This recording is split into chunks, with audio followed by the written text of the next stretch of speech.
Siamo a Budusò. Il granito è sicuramente la pietra che connota di più il territorio, un territorio che ha un'abitazione sin dai tempi più antichi e che prosegue nel tempo. Certo, sì. È un territorio che poi si caratterizza soprattutto per la presenza dell'altipiano, quindi questa è proprio una caratteristica del territorio che ne ha poi condizionato lo sviluppo e tutte le fasi umane che si sono succedute. E quali sono le fasi umane che si sono succedute? Beh, cominciamo già in base alla documentazione che abbiamo con la fase del Neolitico di San Michele, quindi insomma del IV millennio a.C., circa 6.000 anni fa, e la presenza è testimoniata dalle Domus Deianas. Numerosissime domus. Una sessantina circa. Poi la frequentazione poi continua nelle epoche successive senza soluzione di continuità. La fase neolitica è testimoniata da numerosi dolmen, quindi c'è un cambiamento del rituale, si tratta di sepolture che sono subaeree, costruite in elevato, quindi un diverso rituale. Ecco, un diverso rituale. Il culto dei morti che trova nel tempo una connotazione sempre diversa. Sì, esattamente. Poi ci spingiamo più oltre, no? Sino alla costruzione dei grandi nuraghi. Sì, infatti l'altipiano presenta numerose costruzioni nuragiche, numerose tombe di giganti. I nuraghi sono presenti un po' dappertutto, insomma. Ne contiamo circa una trentina, insomma.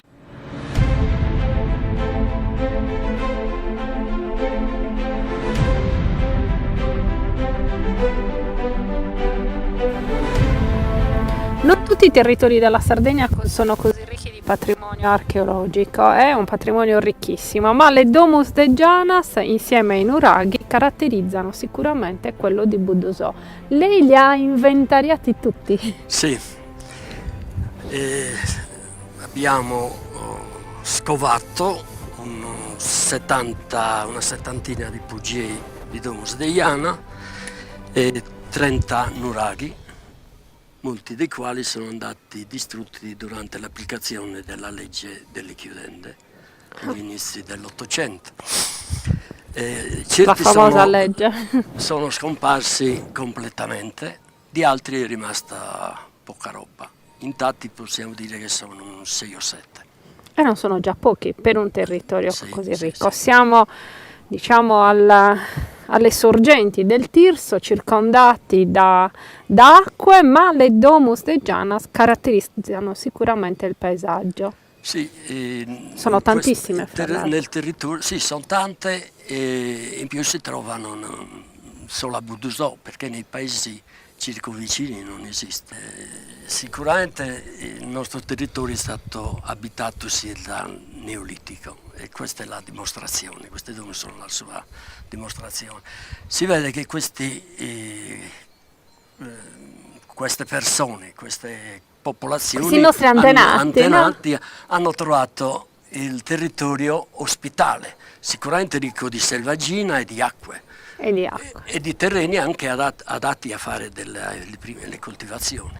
Quali sono le caratteristiche? Lei le ha censite tutte, quindi ce le può raccontare un po' in anticipo. Le rocce. Loro sceglievano le rocce caratteristiche lavorate dal tempo e dalle intemperie. Come può vedere ci sono dei solchi, delle scanalature, oppure dei gocciolatori naturali, certo, quasi, no? Le sceglievano. Nel tempo anche il paesaggio intorno alle Domus è cambiato. Sì, l'opera dell'uomo, sia moderno con le cave, ha modificato il paesaggio, un po' l'ha deturpato, anche che adesso che col tempo pian piano stiamo recuperando. E più in origine proprietari dei terreni dove sono ubicate le Domus, perché le hanno adibite come ripostiglio un riuso naturale. Ma naturalmente nel tempo, già dal Neolitico, sono state riutilizzate anche dai Romani, poi nel Medioevo sicuramente. ha una continuità d'uso anche come luogo di sepoltura. Sì. E adesso scopriremo invece con gli archeologi che hanno scavato qual è la storia di queste Domus de Janas.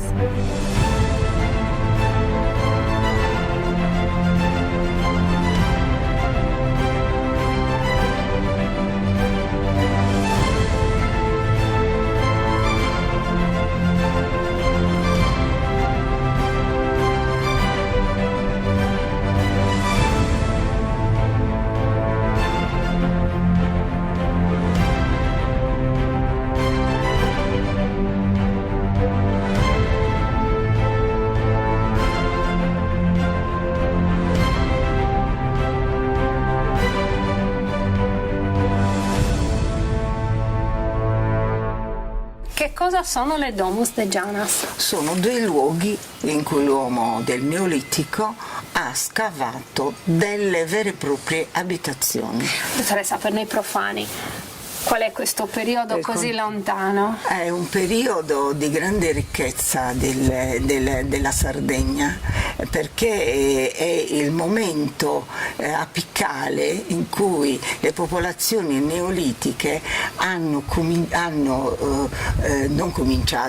continuato a fare le loro sperimentazioni di un'economia produttiva basata sull'agricoltura e sull'allevamento. Quindi conoscono l'allevamento, conoscono l'agricoltura e perfezionano le loro arti. E perfezionano le loro arti, riescono a lasciare tempo, liberare alcuni scalpellini per costruire questo mondo sotterraneo, perché l'uomo dell'agricoltura sa che quando pianta un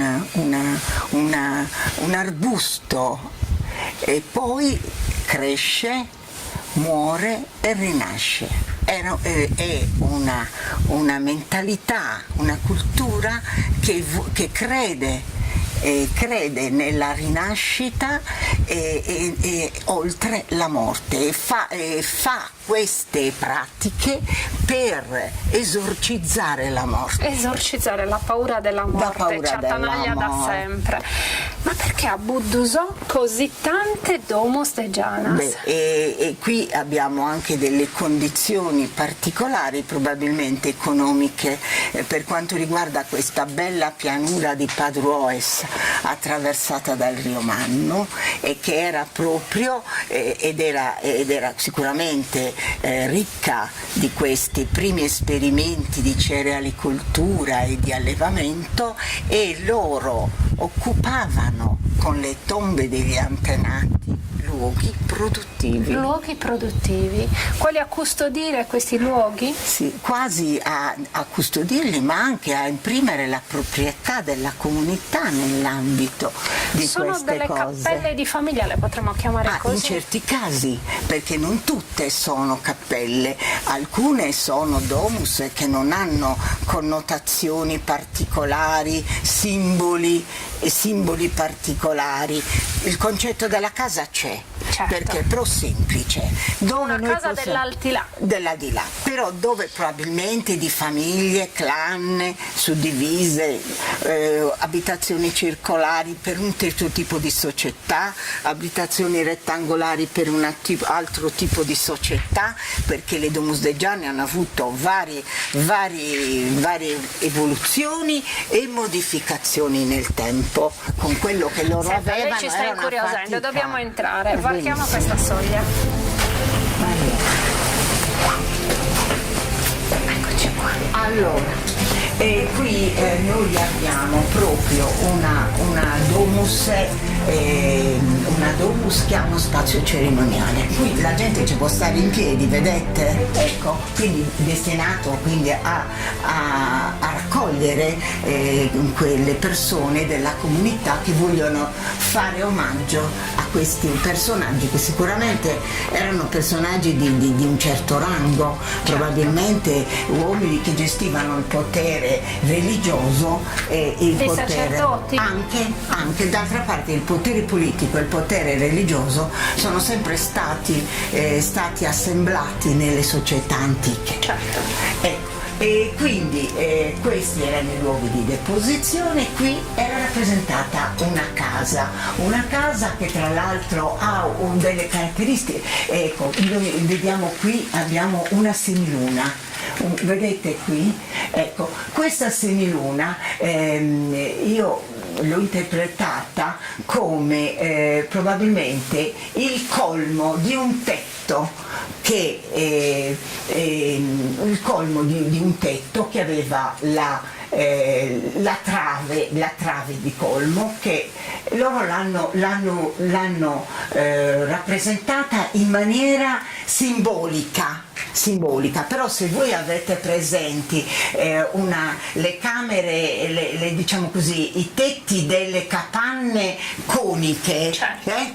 Vedete che c'è un trave di colmo, che si appoggia al pavimento, insomma, circolare, per uno addetti ai lavori, una sorta di albero maestro che regge il soffitto.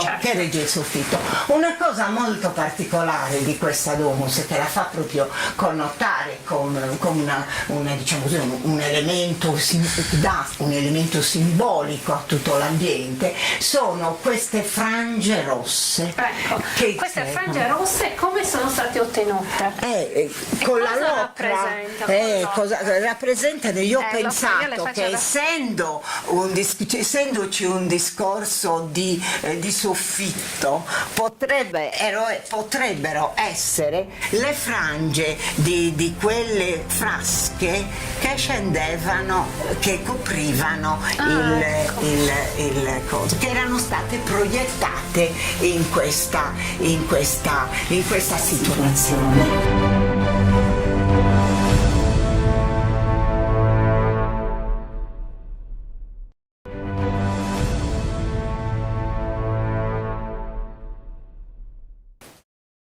Siamo all'interno di una Domus de Janas a Budusò, il granito. Qual è la geologia di un territorio così antico? Beh, parlare di geologia è abbastanza semplice perché c'è un'uniformità di questo basamento granitico, per cui tutta la zona si comporta nello stesso identico modo e ha le stesse grosso modo prerogative di uso, utilizzo, quello che è stato nell'antichità, nello stesso identico modo. Il problema che sorge da questo monumento, per cui da queste domus, è quello di aver offerto una casistica forse abbastanza unica per lo studio della paleosismicità in Sardegna. Diciamo che nell'ambito del Monte Acuto e di Budusò in particolare è uno dei monumenti che dà prova, perché una rondine non fa primavera, avremo delle difficoltà ad accertare una teoria di questo genere, ma è la generalità dello studio che è stato riversato su tutto il territorio di Budusò che conferma come anche queste domus abbiano subito un effetto di un sisma. Siamo intorno al 1600 avanti Cristo, per cui siamo quindi a metà del secondo millennio abbondante, diciamo. Per cui siamo quando ancora probabilmente questi ambienti venivano utilizzati. E concorda con un sisma che è molto documentato, molto conosciuto, è stato strabiliante. Ci sono delle identiche situazioni in identica età, per cui il danno che questo terremoto ha prodotto in quel momento si è riversato su diversi monumenti. Sciame sismico? Un bello sciame sismico molto importante. Il fatto che sia così importante ci può far collegare, noi l'abbiamo ipotizzato fin dalle prime volte che l'abbiamo toccato con mano, certo, col terremoto di Santorini, cioè terremoto, diciamo, con l'esplosione del vulcano di Santorini.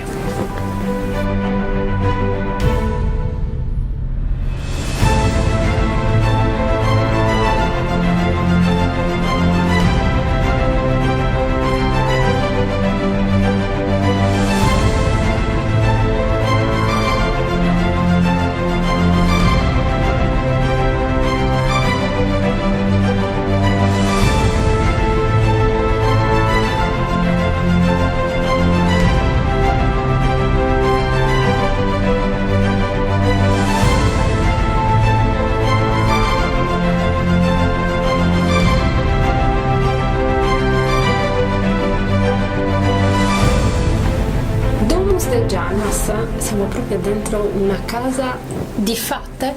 Sono veramente fatte o streghe? Oddio, in realtà non lo sappiamo. Sappiamo sicuramente che queste sono delle case tombe. Cioè intorno al 3003-3002 a.C., in pieno neolitico finale, vengono costruite queste case tombe. Oggi le chiamiamo Domus Deianas.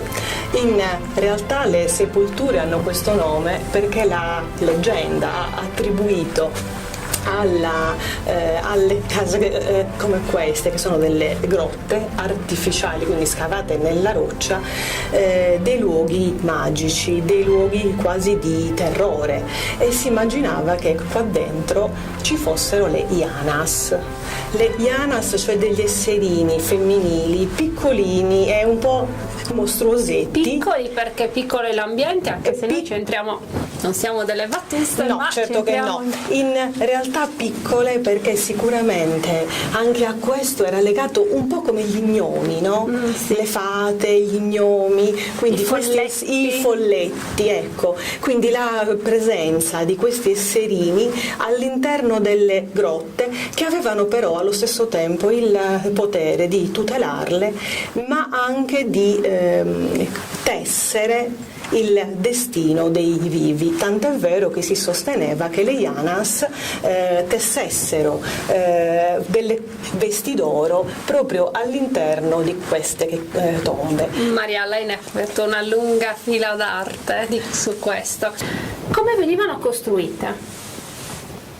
Beh, venivano scavate, quindi sicuramente si sceglieva la roccia più adatta, il luogo più adatto, e con l'utilizzo di quelli che vengono chiamati i picconi da scavo, che praticamente sono delle pietre allungate, dei ciottoli preferibilmente, ben adattati e appuntiti, con i quali si cominciava a martellare sulla roccia. Un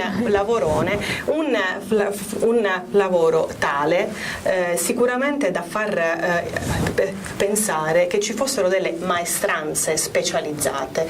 E quindi queste nicchie potevano servire sia come nicchia votiva? No? Anche, cioè nel senso la deposizione dei corredi, degli arredi. Che tipo di arredi si possono trovare? Allora, le tombe, ripetiamo anche questo come prima, cioè ai noi la maggior parte sono spoliate quasi del tutto. Quelle che hanno restituito i corredi hanno restituito le ceramiche proprie, i vasi propri dei vivi. Plinizio, cioè delle Domus, parliamo della cultura di San Michele di Ozieri, quindi tra il 3003 e il 3002 a.C. Ma le Domus hanno continuato per la maggior parte ad essere utilizzate per un arco di tempo lunghissimo, sino in piena l'età nuragica, quando ben sappiamo che alcune di queste sono state riutilizzate, addirittura in alcune è stata poi realizzata una stele, una vera e propria stele, è stata scolpita all'ingresso una stele che riproduce le stele delle tombe di giganti.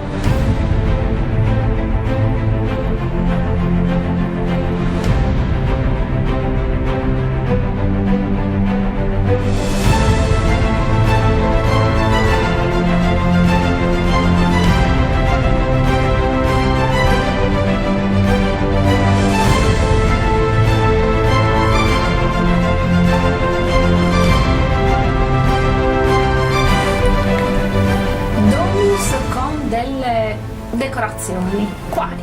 Che tipo di decorazioni? Cosa le caratterizza? Le Domus Deianas hanno decorazioni di vario tipo, alcune estremamente complesse e altre più semplici. Riproducono per lo più degli elementi simbolici, no? Che ricordano anche la vita, ancora una volta, dell'uomo nella sua casa. Quindi si parte insomma, dalle pitture prevalentemente con l'ocra rossa, quindi pitture in ocra rossa, come qui a Budusò per esempio nella Domus di Ludurru, quindi la presenza dell'ocra rossa, quindi simbolo di rigenerazione, di vita. Oppure incisioni riprodotte sempre sulla roccia, sulla parete rocciosa, come per esempio in questo caso dove è riprodotto un omino, un antropomorfo in realtà, un omino che è riprodotto schematicamente, quindi con il corpo che è rappresentato da questa linea verticale, le braccia che riproducono una sorta di T qui e poi la testolina che è un cerchietto aperte e che piegano verso le gambe.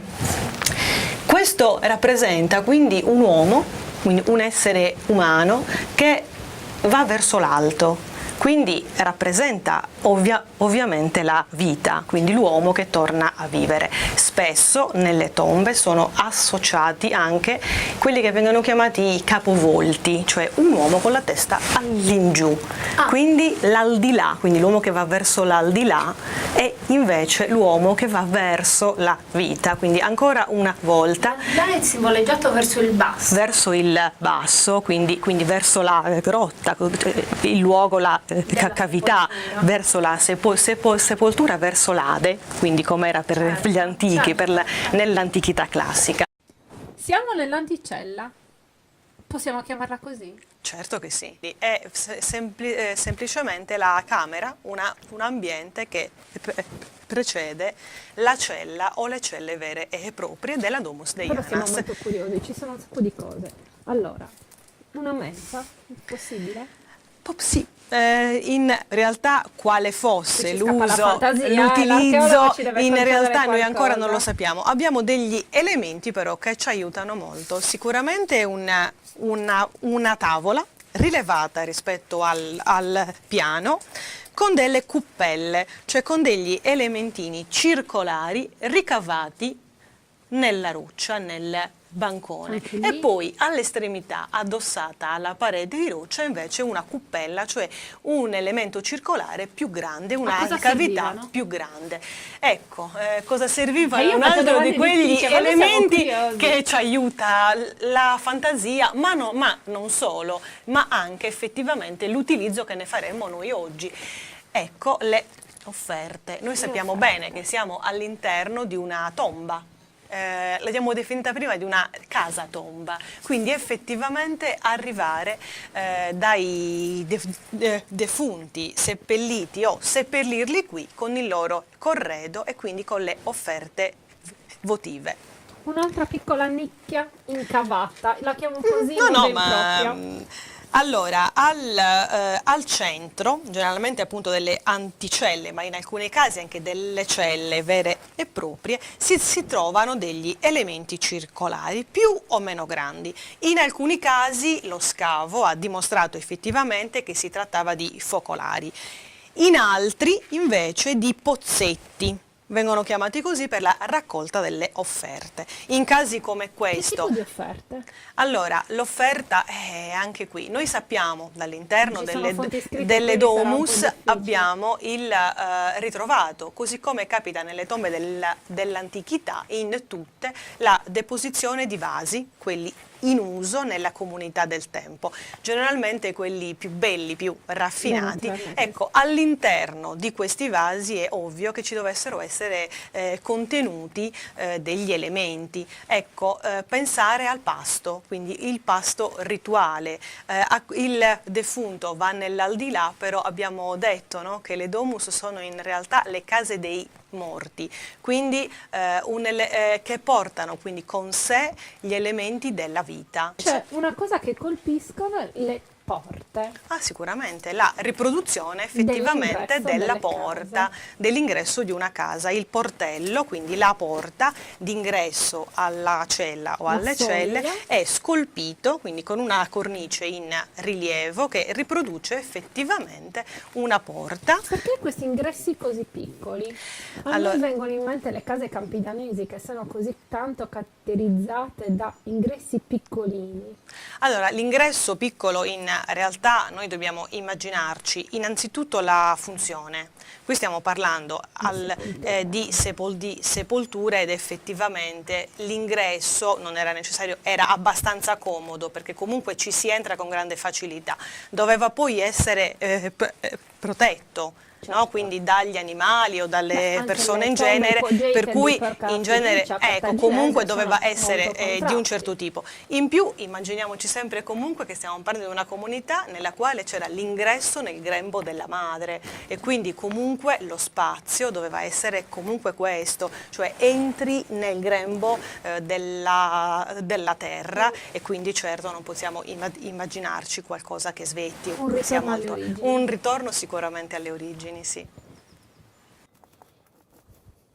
I boschi, sicuramente una delle caratteristiche che ancora conservano Budusò intatta.